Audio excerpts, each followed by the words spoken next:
আসসালামু আলাইকুম। আমরা নতুন যে সিলেবাস রয়েছে 24-25 সেশনে জাতীয় বিশ্ববিদ্যালয় ডিপার্টমেন্ট অফ ইংলিশের এই সিলেবাসের বিশ্লেষণের ক্লাসগুলোর ধারাবাহিক ক্লাসগুলোর আজকে আমরা পোয়েট্রির ক্লাসে রয়েছে, ইন্ট্রোডাকশন টু পোয়েট্রি। এই যে পোয়েট্রি তো আমরা হচ্ছে কবিতার যে বিষয়গুলো থাকবে এইটা হচ্ছে সাহিত্যের একটা সাবজেক্ট। কিন্তু আমরা যে এই যে ডিপার্টমেন্টে ভর্তি হয়েছে এটা তো তোমরা আগেই দেখে এসেছো, ইংলিশ ল্যাঙ্গুয়েজ অ্যান্ড লিটারেচারের দুইটা সাবজেক্টের একটা হচ্ছে ইন্ট্রোডাকশন টু পোয়েট্রি। এই ইন্ট্রোডাকশন টু পোয়েট্রির যে আমাদের এইমস অ্যান্ড অবজেক্টিভস গুলো রয়েছে, এই এইমস গুলোর প্রথম এইমসটাই হচ্ছে this course introduces the students to the world of poetry.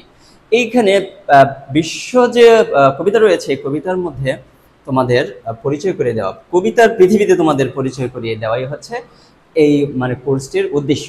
এইখানে কিন্তু বলেছে যে ইন্ট্রোডিউস করিয়ে দেবে, পরিচয় করিয়ে দেবে, জাস্ট এটা কিন্তু বিস্তারিত বলবে না, জাস্ট পরিচয়। এইখানে আরেকটা বিষয়, by reading the section of the poetic words the learner will examine the contextual thematical formal aspect of poetry. এইখানে কনটেক্সচুয়াল বিষয়টা বুঝতে পারবে, থিম কি কবিতার সেটা বুঝতে পারবে, ফর্মাল অ্যাসপেক্টটা কি রয়েছে সেটা বুঝতে পারবে। এই বিষয়গুলো বোঝাই হচ্ছে এই কোর্সটির উদ্দেশ্য। তাহলে আমরা যদি এই কবিতার অবজেক্টিভগুলো দেখার চেষ্টা করি, এখানে মানে এইমগুলো কি রয়েছে সেটা যদি দেখার চেষ্টা করি, introduce the students to the genre of the poetry.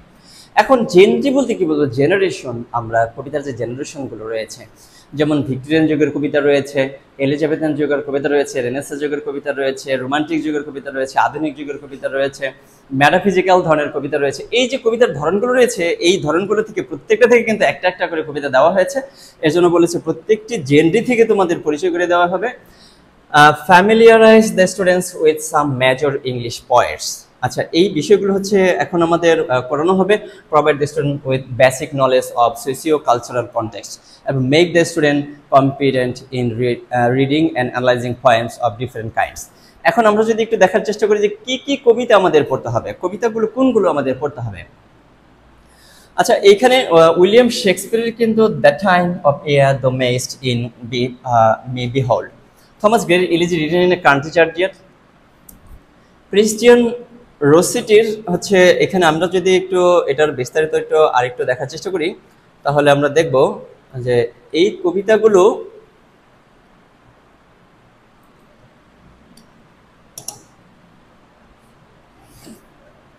এখানে যদি আমরা দেখি যে উইলিয়াম শেক্সপিয়ারের সহ মোট 17টি কবিতা তোমাদের কিন্তু পাঠ্য করা হয়েছে।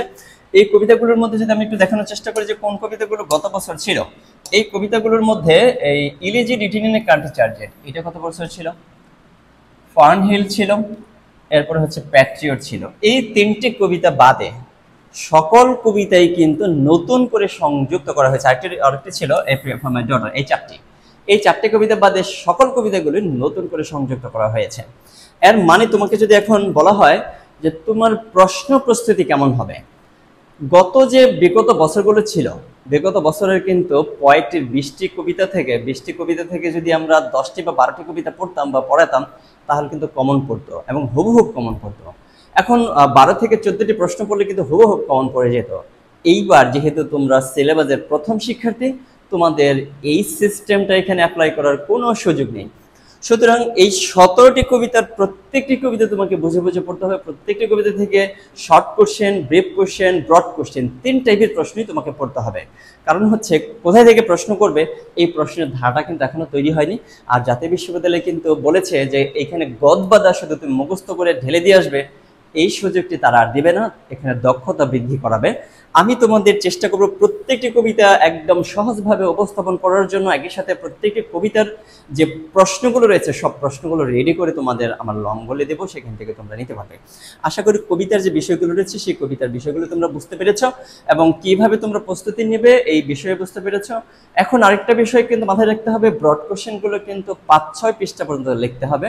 শর্ট কোশ্চেনগুলো 2 থেকে 2.5 পেজ বা 3 পেজের মধ্যে লিখতে হবে, বা 2 পেজের মধ্যে লিখলেও চলবে বা 2.5 পেজে লিখলেও চলবে। আর ব্রিফ কোশ্চেনগুলো 2-3 লাইনে বা 1 লাইনে 2 লাইনে, সেটা প্রশ্নের উপর নির্ভর করবে। 1 নম্বরের প্রশ্ন যেগুলো, তার প্রশ্ন থাকবে 1 নম্বরের জন্য, প্রশ্ন থাকবে 4 নম্বরের জন্য, প্রশ্ন থাকবে 10 নম্বরের জন্য। এই 3 ক্যাটাগরির প্রশ্নে 80 নাম্বার। তাহলে এই কোর্সের বিষয়টা আশা করি তোমরা বুঝতে পেরেছ। সকলকে ধন্যবাদ আজকে ক্লাসটি দেখার জন্য এবং পরবর্তী যে প্রোজের প্রশ্ন বিশ্লেষণ এবং কি কি পড়তে হবে, কিভাবে পড়তে হবে সেই অংশটা তোমরা আশা করি দেখবে। ধন্যবাদ সবাইকে আজকে ক্লাসটি করার জন্য।